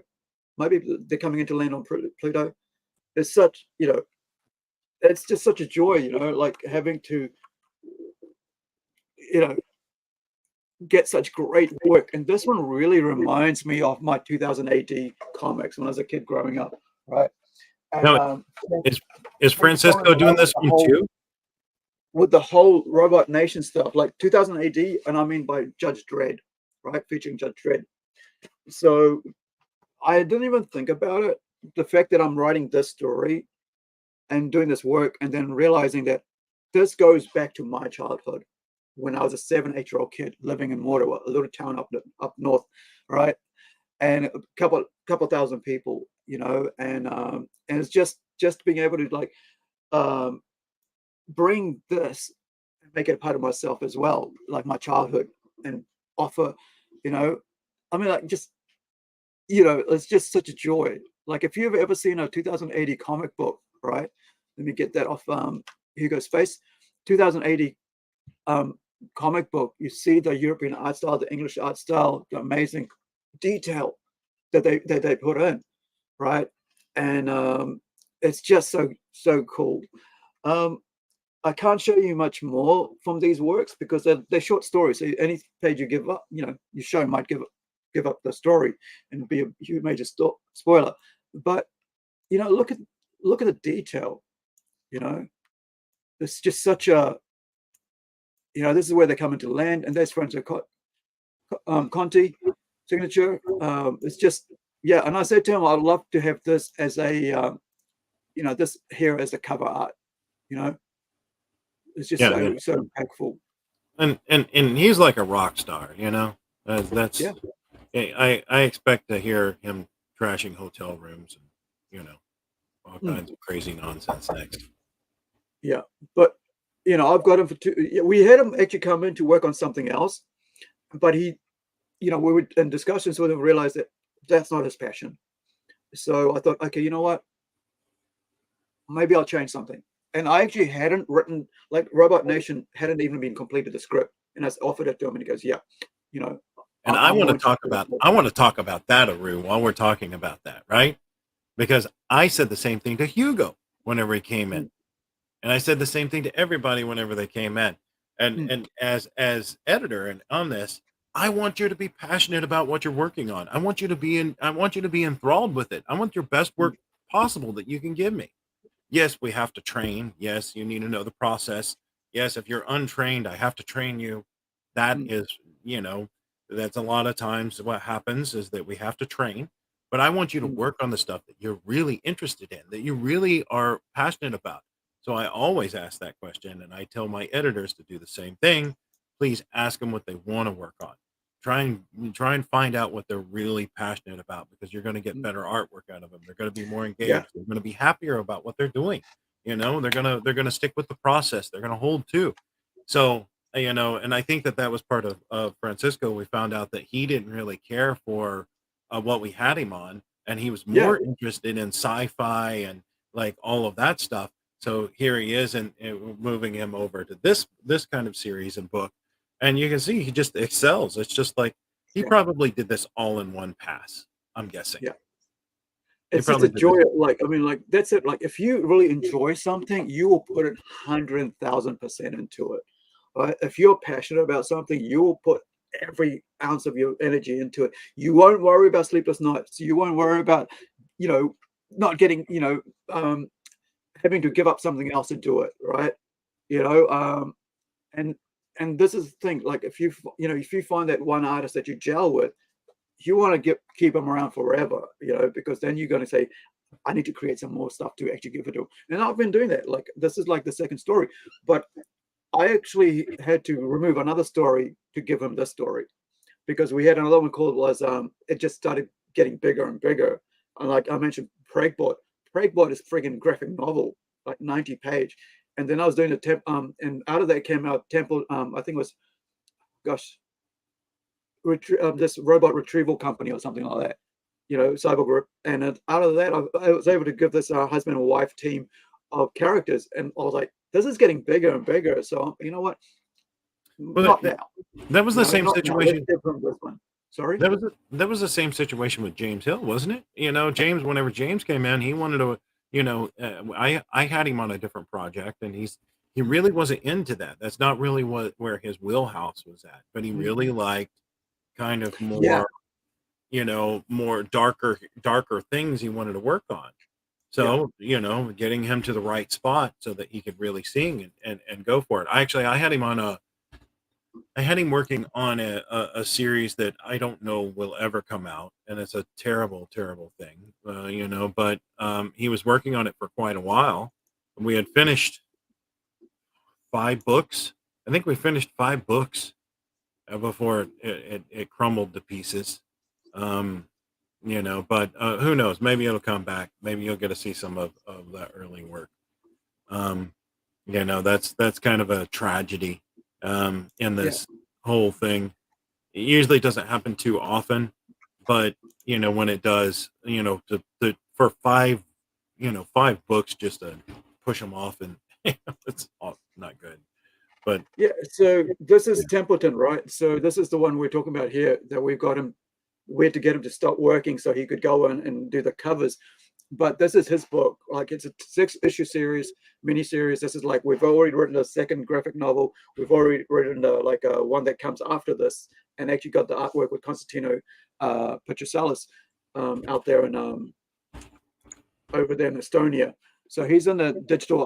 We're going to release that as a digital comic, but we held off on that. It's already completed, but we held off on releasing that until this one came out, because then we get the timeline a bit better.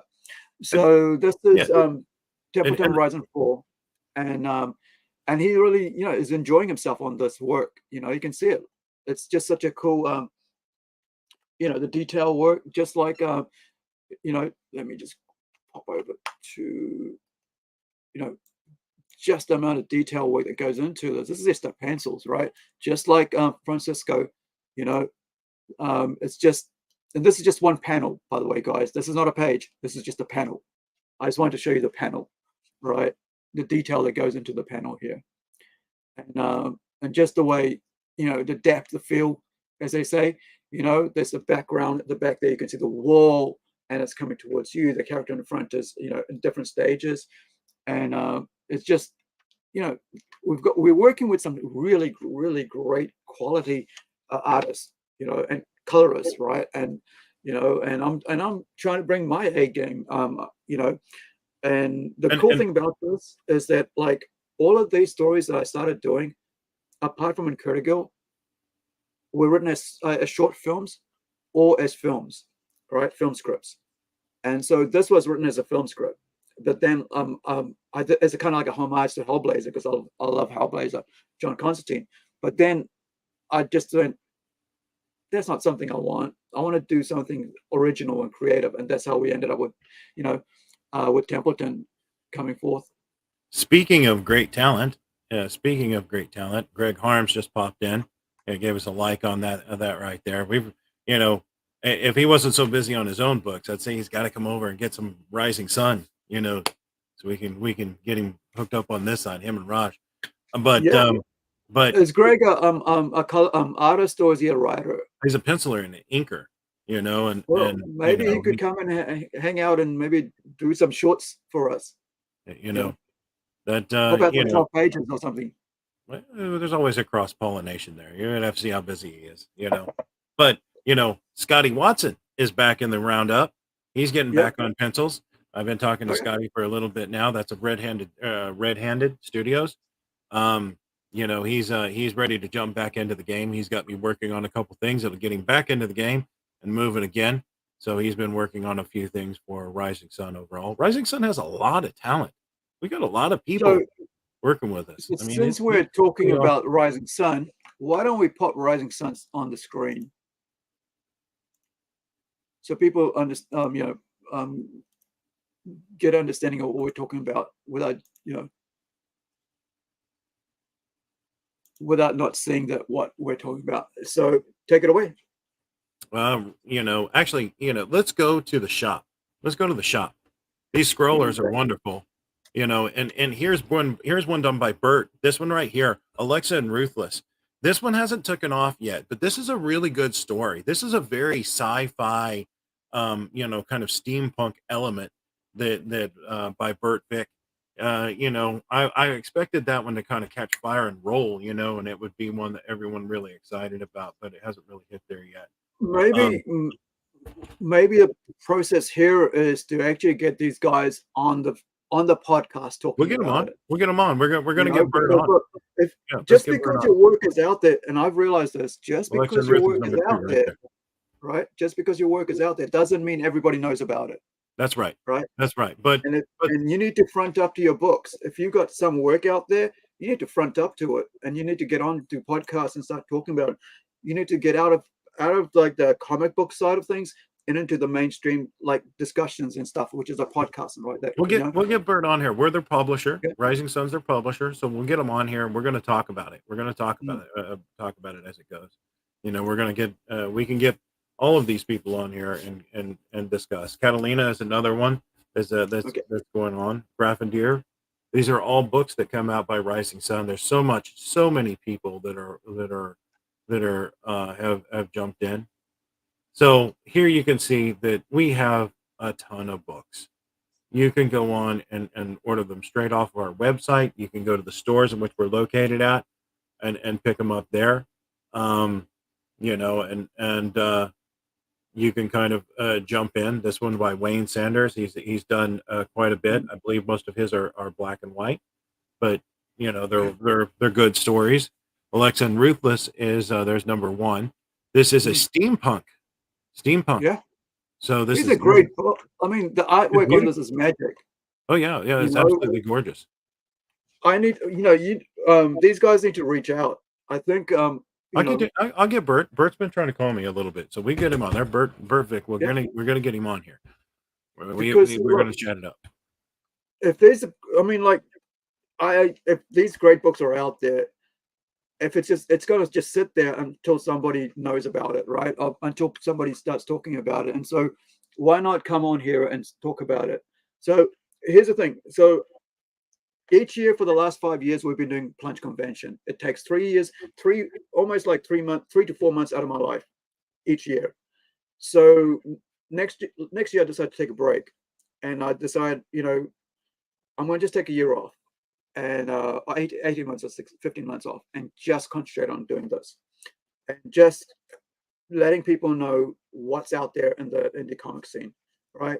We don't have the billions of dollars or millions, hundreds of millions of dollars to promote ourselves, but we do have me as a mouth, right?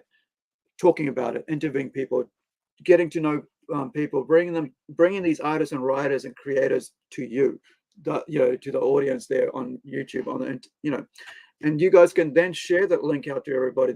You creators can share that link out to everybody. You can clip those videos for yourself for that. And I even spend hours after I finish clipping videos just so I can send those video, clips out to everybody online, because a lot more people watch the little clips off the main live stream than they do the entire live stream. So I decided, I'll put the link in for the longer one once I get to know the other people. So there's a lot of ways to promote yourself, and this is one of the best ways I can think of, with close to no money. Well, let's jump back to the campaign. We can always talk about Rising Sun a little bit later, and honestly, guys, if we didn't need your support, we wouldn't be going to Kickstarter. We're still pretty small. We're still really, really small in the game. So, we appreciate all of your support for this and helping us get Incredi-Girl. And as you know, this is a ruse, baby. this is his book right here, and we're so thankful for getting us to the campaign and getting us funded. And you know, we can always come back and talk about other things later. Really, what it's about is right here, and we should probably, I want to thank everyone that's helped us support. We still have 68 hours left. If you can't support the campaign, if you can't fund the campaign, please just like it, share, subscribe, do There we all go. of the stuff that helps get us out there a little bit further, so people know that we're alive. We're real people, you know. Mm. So, we really appreciate it. I think we should probably wrap it up, Aru, and Yeah. and close this out. Right? We're at an hour and 42 minutes here. So, Yeah, so I'm gonna send you guys an email where you guys can get in touch with me, right? And so you guys can't say, well, I don't, we don't have your email, we don't have your contact. So it's SM@Plunge Studios, and this is just for coming on to the podcast at gmail.com, right? So Plunge Studios, let me get my spelling right. This is it here, right? Yeah. That's the email that you can get in contact with me about coming on the podcast. And I'm going to So- throw up his bank account and routing number real quick. I don't think you have it. Oh Oh. no, you do have it. I need to open teasing. up a paper. I'm teasing. everyone. Talking about which. All right. If you guys want to support me financially, I will be opening up a PayPal account just for this, because here's the thing. It does cost to run this thing. I had to buy a monitor. I had to buy a webcam, and not only that, at StreamYard, to get branded stuff, you need to you need to actually have to get rid of their logo and stuff, you need to buy a monthly subscription. So that costs a bit as well. So, and of course there's that whole idea of exchange rates and stuff. So it all adds up, like, It does. setting up this. Now I've got a monitor in front of me instead of a mobile phone. So I will put up a you guys have like Cash Me, whatever that is over there. We don't have that. So the only way is like support through PayPal, and that'll be cool. And and I can't even do like what is that, like super chats or anything like that until we get to 1,000 or 100 or whatever it is. So please share our links out. Please subscribe, and and share and like, and hit that like button, and follow us wherever we are. Follow risingsuncomics.com. On Facebook, it's Rising Sun Comics. This one here, it'll come up. US. And of course, we're at Plunge Studios. Let me just grab that one. This is the link for our Plunge Studios on Facebook. You can grab that. And that's where you'll see upcoming artwork, just released work, really cool, images and stuff on that page. You'll see. We try to keep it PG, even though some of our books are mature, and quite a few actually. But there are we try to hide that as as best as we can, so anybody can come across it, and it's fine. There's no it's all ages. The other thing I want to put out here is our own website, which is, let me grab it. Someone else we've got to get on, Aru, is Konstantinos Petrosis. We got to get him on. We got to talk to Konstantinos. So this is you can learn about what we do down here with the convention. And if you go to that page, you can actually donate to the convention. We're a community-run convention of volunteers. So I volunteer 3 months of my year to run that, and and so that's just to help young folks get into literature and art. That's the whole aim of it. And I think, let me just, yep. So it is, you can, if you feel like, hey, I'd like to, help them out down there. And, basically this is the ethos of our, of this, thing. Where are we? So promoting art and literature through pop culture, right? It's a volunteer-run initiative from Plunge New Zealand, which is, me, and and our team of volunteers and stuff, and just running our different areas. So we try to do as much as we can with as little as we have, right? But at the end of the day, we can use as much as help as we can. So if you're interested, you can directly pop a couple couple coin, couple cents in there, whatever, a couple bucks in there to help us out. Now that stays with the convention, right? It doesn't pop over to Plunge Studios, and that's one thing that's very important to me, that we don't cross.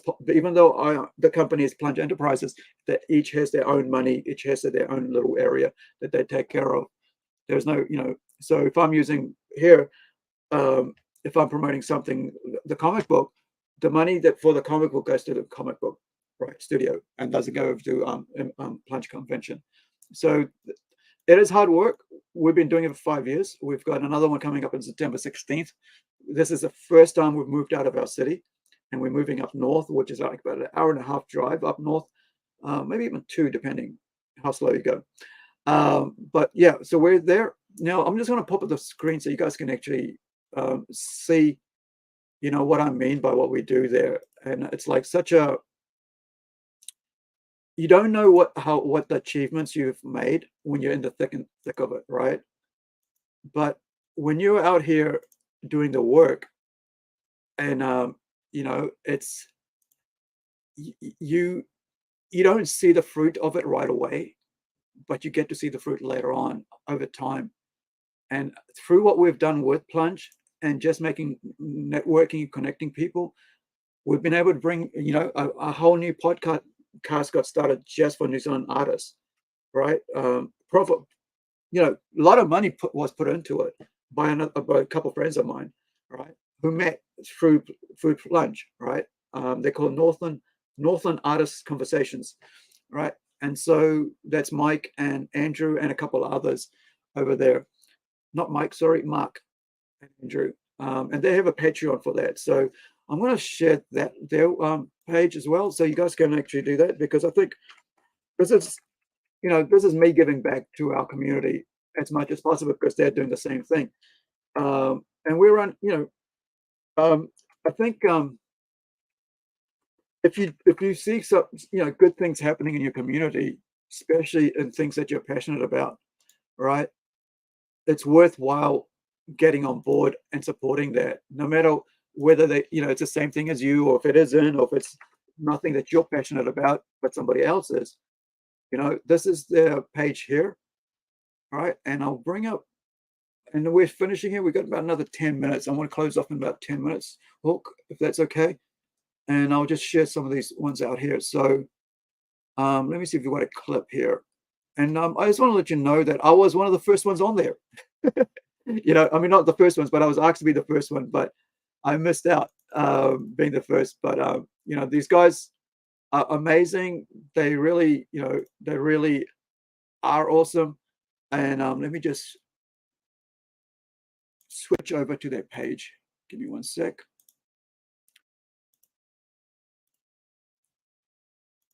Right.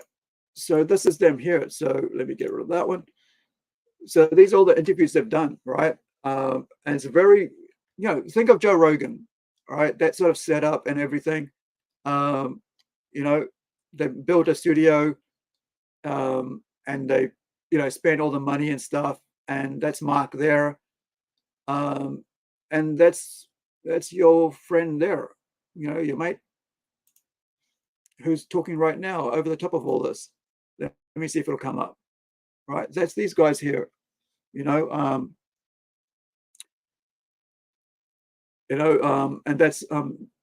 that's Mark, Big Mark there, and then there's Andrew there with the beanie. They're just talking about what's going on and stuff. They do a little sit down after the interview's been over, and they discuss what's been talked about. But yeah, I mean, they're really professional, and I like the way they've got it all set up. And like I said, they came out of Plunge Enterprises, out of the convention. And also, we talked about yesterday on the toy thing about where are we? Let me just find this one. It is Card Merchant. This is another business that came out of something that was part of me back in the day, right? As a comic shop owner. And this is, let me find it. Right. This is yeah, a brand new business opened up this week on Thursday, and it's today's Saturday, so it'll be a packed house. Right? Yeah, it's Saturday today. It's 2:00. There'll be a packed house, gaming and everything, trading card games and stuff. The lady there with the glasses, that's Lynette. She helped me work on the cosplay side of things with Incredi-Girl. She actually has done cosplay as Incredi-Girl, and we worked together on the new design of a costume with the white over here and so on, and on white shoes and stuff like that. Redesigned the costume. I think it was last year before when we went to get Kevin and Hugo involved with the new costume. Coming on to do the new artwork. So yeah. So thank you for joining us. I really appreciate it. And if you're in Whangarei, check out Card Merchant, Whangarei down John Street, and also check out Northern Artist Talks on YouTube if you want to, actual, professional artists. These are like, fine arts people.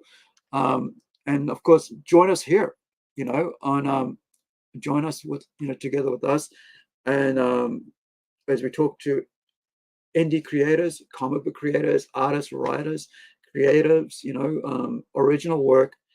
And something I put up on Facebook yesterday might offend some people, but it was the fact that this whole race swapping thing annoys the hell out of me. I just can't stand it. I think that if you own $1 billion industry, why do you have to race swap? Why don't you just create new characters? Why do you need a white character to prop up a black race swap character, right? Why do you need to change the color of somebody's skin to prop them up? Why don't you just create a brand new character? And it's so easy to do. I mean, we're doing it. All of us indie creators are doing it. It's not that hard. So why do you have to, put it out like this stuff? It just disgusts me, to be honest. And I like the fact that we can be out here creating our own stuff, and we decide what we create as the creators, decide what gets out there. I get to decide what happens to my character. I get to write down what doesn't happen to it. And, and I just find it very, it's like bereft of creativity in the industry right now, in the mainstream industry right now. Not only are they stopping creators from just going, create me new characters, that you can put your name to. It's like, no, we'll race swap it so the movie looks different to the books. So now people, when they go to read the book, go, oh, that's not the character I know, right? And so they don't connect with it. And then if you don't have it there, then they go, well, why isn't it? I thought, what, isn't it supposed to be black? That's what I saw in the movies. Why isn't it in the comics? And so the comics is now wrong. It's such a mess. That's why, like, people have just turned off. I've turned off mainstream comics. That's why I'm out here promoting indie comics. I could be just out here promoting my own stuff, but I'm here promoting indie comics because I know that those guys put 100,000% behind their characters and work. So I'm going to get off my soapbox there, but I just can't understand why they keep doing it. I just find it's rude to the original creators.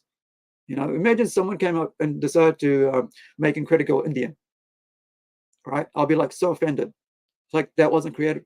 She was never created to be Indian. She was created to be a Romanian, and she'll always be Romanian, and she'll always be white. There's a reason why, right? And they don't. It's not something I just chose. Like, yeah, it'll work as if I do this. No, I put a lot of thought into this character over this, 10, 12 years that we've been working at trying to get this out and getting it sorted. Anyway, right, and it doesn't mean that character can't change, but it doesn't mean it's going to change its ethnicity or its race. You know what I mean? That's not really. It's not really reflecting of where you wanted it to come from. But anyway, we should probably Yeah, I mean, close like out. if you look, if we talked about our two characters, so the family in space, right, from Robot Nation to Trouble with Bobo, they're Indians, right? The entire family's Indian, right? So that's how I wrote it as. I created those characters to be Indian. So, and then on the other one, on Robot Nations, they're not Indian.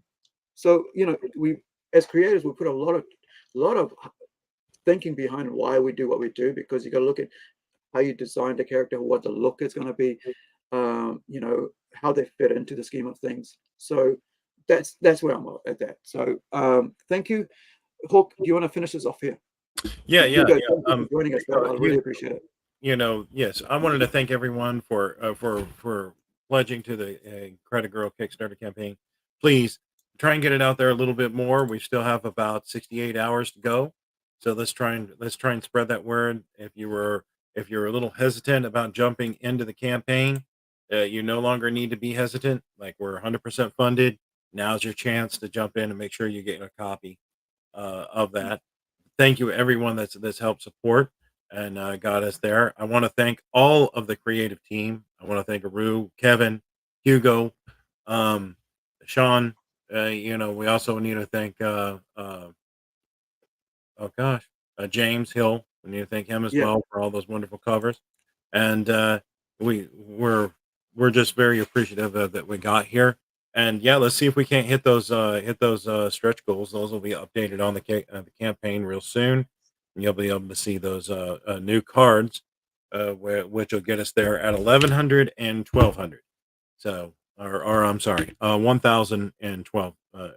Yeah, at 1000 and then 1200. It will be 1100 and 1200, right? 1000 and 1200. Yeah. So that's going to get us to those stretch goals at that point. So you can add to your card collection. And I just wanted to thank everyone out there. Thank my family for supporting me and all of that. And please, we'll talk about Rising Sun another time, but just support this campaign a little bit more. Help spread the word. So let's give it off to Hugo. Hugo, any shout outs, anything you want to call out before we get off here? I want to thank your mom. Thank your mom for supporting us. Yeah. I'll tell her. I think she's downstairs already. So, yeah, I mean, just keep supporting the campaign, and that's it. I mean, if we do keep covering, we'll keep working, and the more books will come out, and you'll see more of the story and of the universe. So, I mean, that's it. Just thank you for supporting the campaign, and let's keep going.